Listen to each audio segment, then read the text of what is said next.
Hey guys, it's Lacey. I'm back with yet another ear stretching video. I know, when will it end? It's never gonna end. Today I'm going to be stretching from 3 gauge to 2 gauge. Ignore the bleach stain on my shirt. If you don't, I'm going to be mad at you.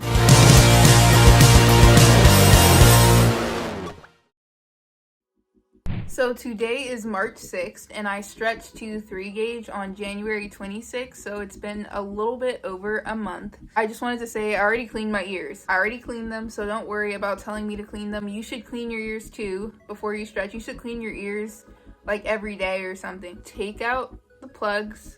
These are from Stretch It Body Jewelry. I'm going to try to put in tunnels today. I bought the tunnels off of Amazon, but sometimes tunnels don't work when I first stretch to a size. So we're either going to put in steel plugs, glass plugs, or tunnels. Let's see what happens today. Because I'm going to be putting in tunnels, I am going to use tapers. Do not use tapers to stretch your ears. I'm not using tapers to stretch it. I know my ear is at 2 gauge, so like a taper won't do anything. I'm not forcing the taper through. The taper is going to go through smoothly. We're gonna see if the tunnel goes in, and if it doesn't go in, then we're just gonna put in the plug. Let's see. The moment of truth. The moment of truth. But yeah. Okay.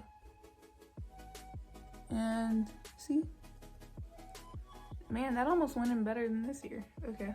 Okay, finally got the O-rings on. My ears are really red. That's just because of the O-rings. So I hope you guys enjoyed this video. Don't forget to check out my other ear stretching videos. I'll have a playlist link in the description.